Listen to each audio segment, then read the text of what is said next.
Bom, gente, agora a gente vai resolver uma questão sobre fluidos, que é o capítulo 14 do Halliday, volume 2, Física Básica, 10ª edição. Essa questão é a questão número 37 e diz o seguinte: uma esfera de ferro oca flutua quase totalmente submersa em água.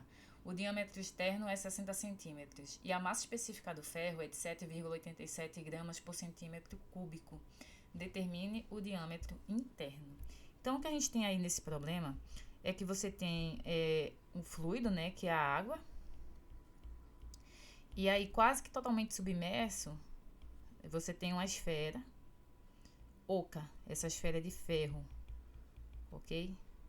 E essa esfera, ela tem um diâmetro externo, que é dado na questão, que eu vou chamar de D externo, medido do centro até a parte mais externa da esfera, e ela tem um diâmetro interno, que é essa distância aí azul, que é do centro até a superfície interna oca dessa esfera.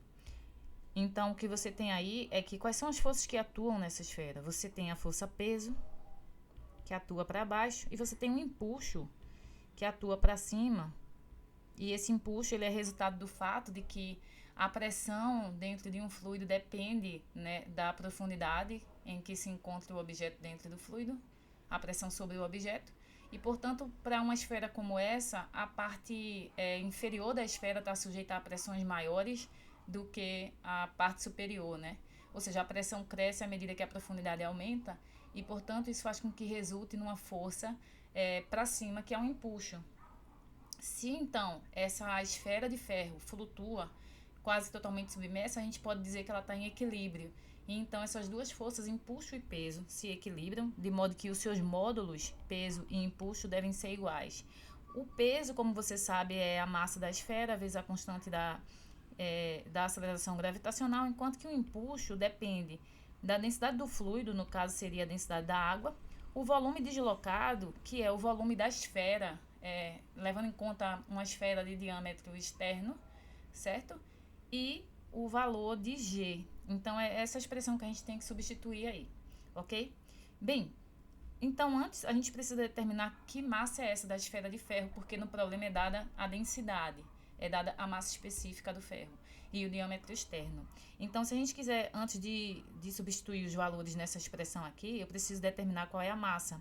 Então, a massa é a densidade do ferro vezes o volume que contém ferro, né?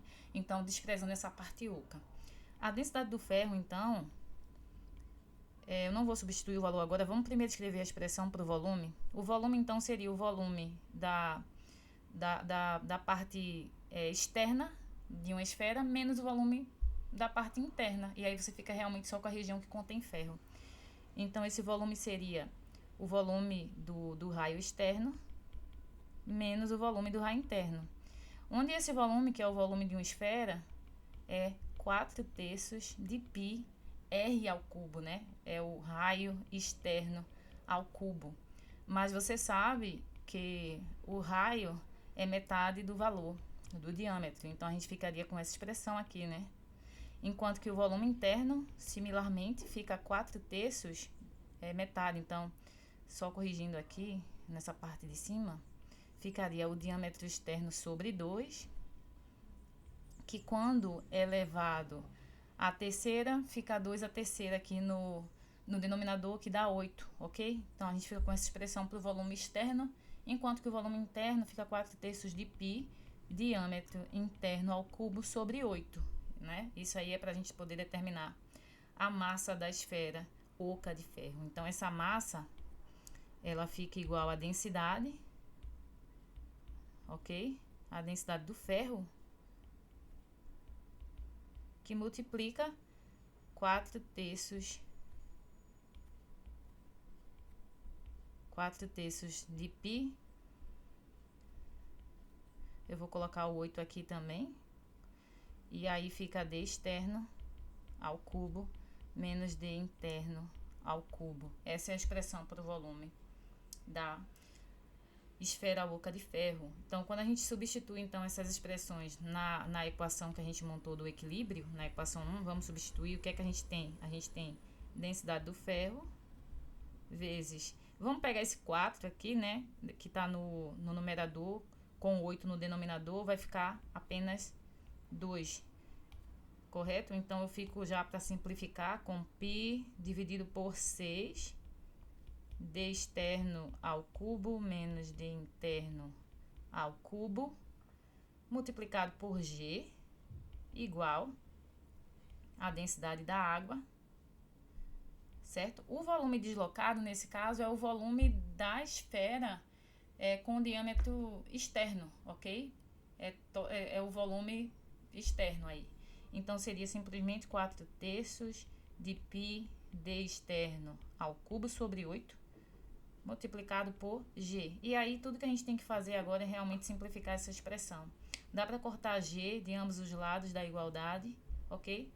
E aqui também, né, desse lado de cá, deixa eu destacar em vermelho, a gente tem 4 aqui, fica 1, e o 8 fica 2.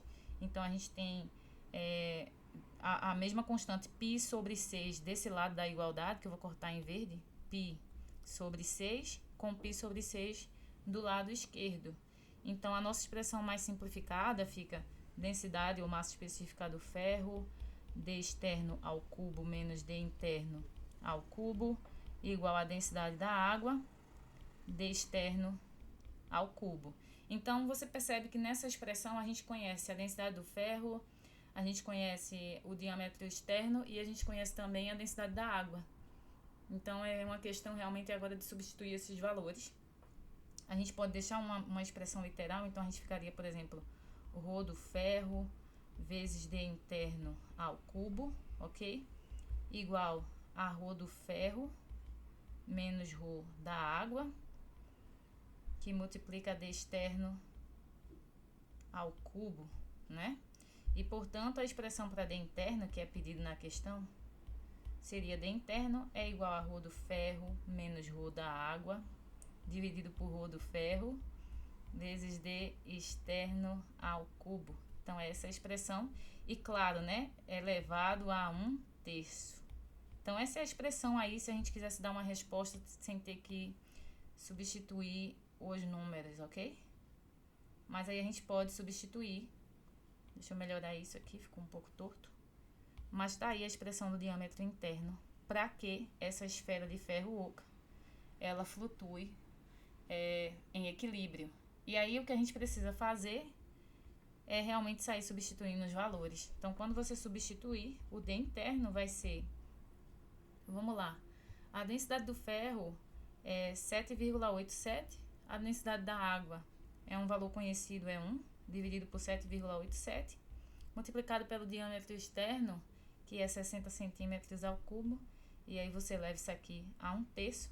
Então, jogando esses valores aí numa calculadora, você vai ter um d interno que vale 57,34 aproximadamente centímetros. Essa é a resposta, ok, gente? É isso, até a próxima questão. Tchau, tchau.